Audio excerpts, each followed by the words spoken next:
So many people in Sweden are lining up to get these microchips that the country's main chipping company says that it can't even keep up with the number of requests. Really? What in no way I would do that. What in the Illuminati, Mark of the Beast, witchcraft is going on over there in Sweden? And Steve, this is happening here. I don't want to get biblical, but you know, I've heard about this Mark of the Beast business my whole life. I think it's true. I think biblical prophecy. The more I'm hearing about this, everything we do. So we can talk about this, but this isn't coming. It's already here. Right. And in China, this is the tip of the proverbial iceberg.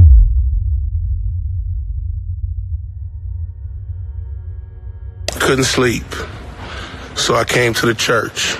In the middle of the night, Pastor John Gray took to Instagram to speak with his followers about the anniversary gift he gave his wife of 8 years.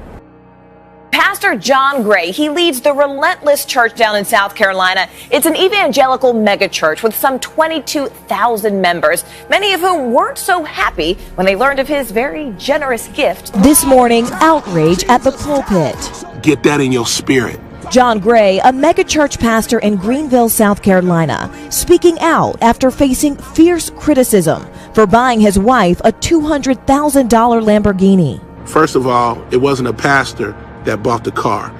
It was a husband that bought the car. And I won't ask permission from anybody to do it. Video surfaced this week of the pastor presenting the car to his wife in celebration of their 8-year wedding anniversary. But the image was soon taken down after response to the pastor went viral. Gray says the money comes from his book deals and from his reality TV show, The Book of John Gray, on the Oprah Winfrey Network. Gray is a former associate pastor at Joel Osteen's mega church in Houston. Osteen, who lives in a $10 million mansion, famous for preaching the gospel of prosperity. Gray echoing that message, saying he deserves everything he's got. This story has plenty of people talking with mixed opinions on social media. Right down our Facebook page, David writes, I believe this is between him and God. Let us not judge him as all of our days, that is, will come to stand before Jesus Christ. Meanwhile, Donald says, my understanding is he is a New York Times bestseller. This is just like everything else. People are mad at him because they can't be him.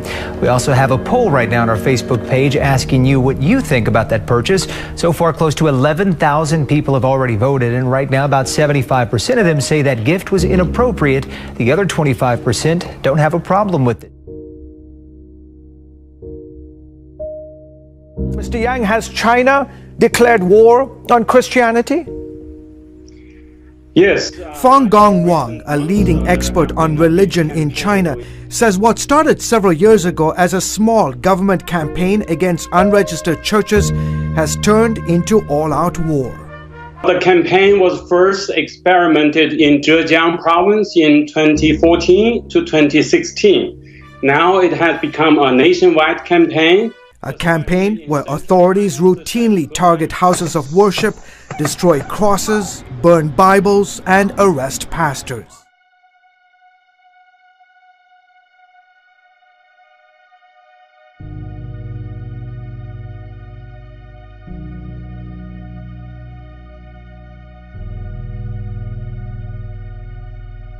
On December 9th, authorities in the city of Chengdu arrested prominent Christian pastor Wang Yi, along with his wife and 100 members of Early Rain Covenant Church.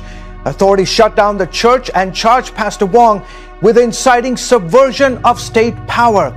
He and his wife could face up to 15 years in prison if convicted. Well, Chinese authorities have developed a new surveillance tool. It's called the gait recognition. It's a software that can identify people using their body shapes and how they walk, even if your face is hidden from a camera. This is already, in fact, being used by police in China, and it's raising a lot of concerns about how far this technology will go and how deep will this deep brother thing go in the country.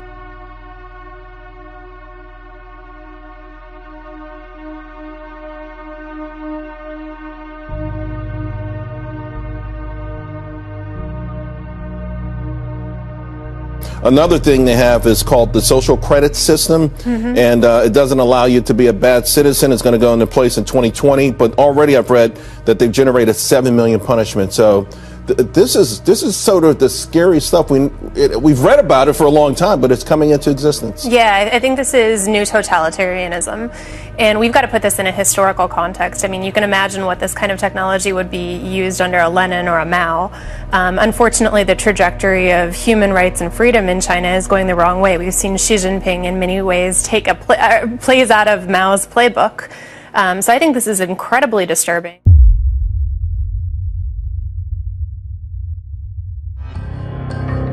Improving lives, increasing connectivity across the world. That's the great promise offered by data-driven technology. Stop killing our children! Stop killing our children! But in China, it also promises greater state control and abuse of power.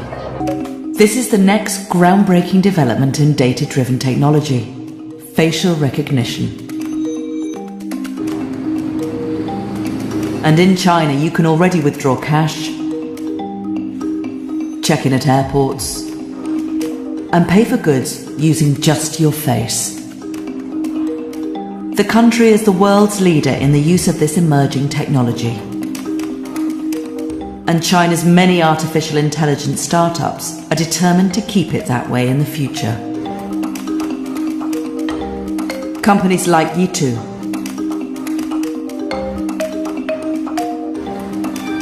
We're pioneering artificial intelligence research and innovation in the hope of creating a safer, faster, and healthier world. 第一次发现，参加展会可以不必排队。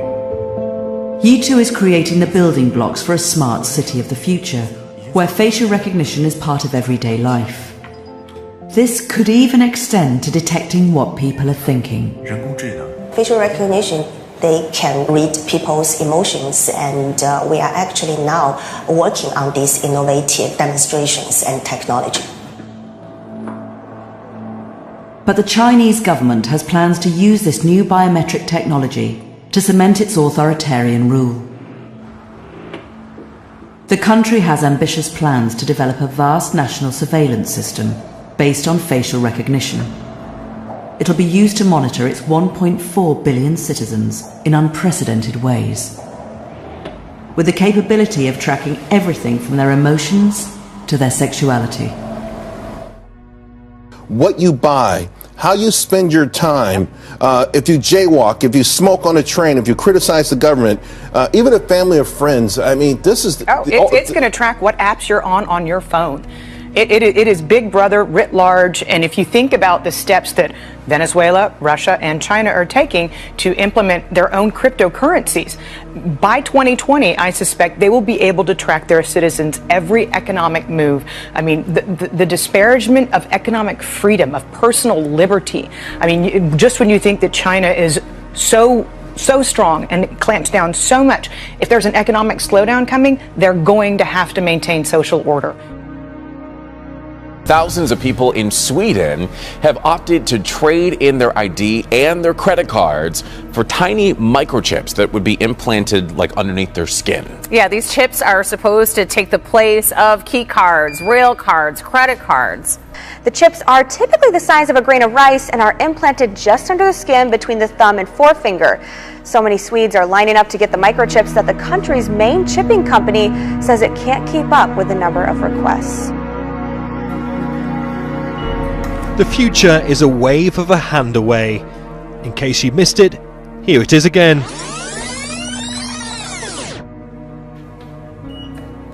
This is a whole new level of security. No keys or access cards, difficult to steal and copy, but the technology requires a certain level of commitment that's not for the faint-hearted. So this is where the microchip implant story begins, for those who want them at least. Banking, security, general users, so contactless payments, passport data, all could be stored on these microchips and embedded in your hand. Comes down to convenience, I suppose, for a lot of people. It's very hard to lose your hand. This is one of several implant firms reportedly in discussions with British financial and legal companies. The names of the companies are being closely guarded.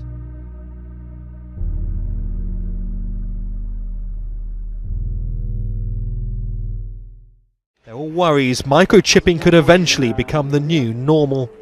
Societies embrace the mobile phone, making us easy to track on a daily basis. But by implanting microchips, there may be few places left to truly escape from technology. But I'm just not even feeling comfortable. Right? Although there's microchips in pets, so I mean it's not unheard of, you know. Yeah. But I have a close friend who's actually a TV meteorologist in Sweden. I actually need to give her a call you need about to that. talk to I want her. to find out if that really is. Yeah, why don't you do a little Skype? I want to learn more. Any signs you think that someday we may have to grapple with these issues too? I believe at some point we may, maybe not to this degree, but it's a technology that would look enticing to a lot of people. Yeah, I mean, I think we're all creeped out a little bit about what Facebook and Google can do. Last week, the journal Science published a study by Vanderbilt University Medical Center. It advocates for the creation, get this, of a universal, nationwide DNA database, including you and me and everybody else. The study advocates for the United States to also join the ranks of the UK, Saudi Arabia, and Kuwait, all countries that have been fiddling with this idea of creating this type of super system with genetic information from every and all societies.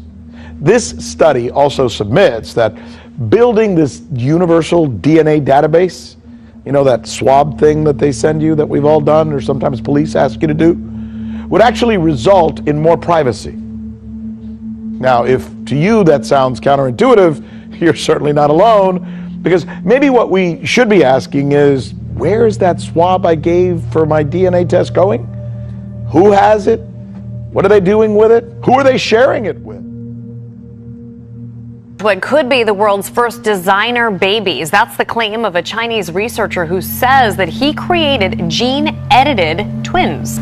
Overnight, an astonishing and dubious claim. A scientist in China saying he created the world's first genetically engineered babies. Two beautiful little Chinese girls named Lulu and Lala came crying into the world as healthy as any other baby. Technology to genetically edit human embryos has been around for a while, but scientists were unwilling to cross that ethical line until now.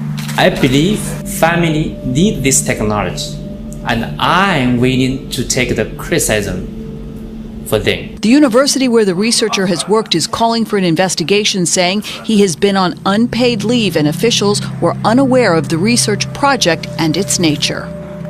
So creating these genetically modified babies, allegedly, that happened is being called dangerous and unethical. And with this story, it's not a question of whether this could be done at all. It's a question of if, when, why, and how. And let me just tell you what we're talking about. It's a technique called CRISPR, gene editing. You take a strand of DNA which codes for genes, and this CRISPR actually works like a scissors, removes the gene, and then this DNA heals itself. So whatever this gene codes for, a disease, a condition, in theory, maybe even other things like hair color, is now gone. If they really understood the full consequences of what was being done. It's amazing. One person making a decision to affect one person mankind. Changing the genetic code of the human race. For generations. For generations. It's helping them to identify wanted suspects in real time. What worries some people here is that as the technology develops, so too does the capacity for it to be abused. 那么所有的人在这个生活当中都处在严密的监控之下你不能做任何政府不喜欢的事情如果是这样子的话，我个人认为就相当于进入一个极权主义的一个状态，这是一个很恐怖的状态。Already the authorities are using facial recognition to name and shame citizens, even for minor offences like jaywalking. And in China, this is the tip of the proverbial iceberg, because their plan is that by 2021, they're going to have 600 million cameras all over the country. Every citizen, seriously, every citizen will be tracked. I know this. And they're going to be given a score They're going to be given a behavioral score, and if the score is good, if you act good, you get perks like better transit, better transportation, better hospital, a gym membership. If you're bad, you get put on a blacklist and you suffer problems with travel and other issues. Steve, I mean, that's as Orwellian as it gets. This is going on now. In fact, have you ever noticed here in New York City, where I am and you are, do you know that whenever there is any murder anywhere, any suspect, we always have a picture of him. And nobody ever says, wait a minute, are there cameras on every corner? Yes. And let me also tell you something. For those of you who are trying to get your credit scores okay, you know, your FICO and this FICO and Equifax, there are going to be new algorithms, seriously, that are going to base your credit worthiness not so much on your payment history and all of the usual factors, but who your friends are, how long you are online. Do you ever get anything from Apple, which I do, that says, here's your productivity. This is how long you've been either on your phone or wasting your time. Steve, this is not the future. We live in a 24/7 real-time panopticon. We are watched every step of the way. And what scares me even more is not that we're talking about this, but that the newer generations who were born in captivity don't have any appreciation for this thing that you called Orwellian, this dystopian horror story that's been written. And that's great. Now. That is a great, seriously, all kidding aside, born into captivity or born in captivity, that is a great way to put it. His sermons, many of them widely circulated on social media, soon made him a rising star and an important player in the Christian revival that was sweeping China. All that has come to a screeching halt with his arrest and the closure of the church. Still, members of his congregation vowed to keep meeting despite the risk of arrest.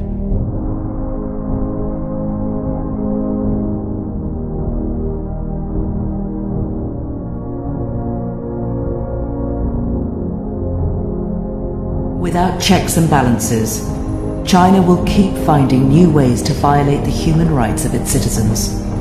What's already happening in Xinjiang is a warning the rest of the world must heed.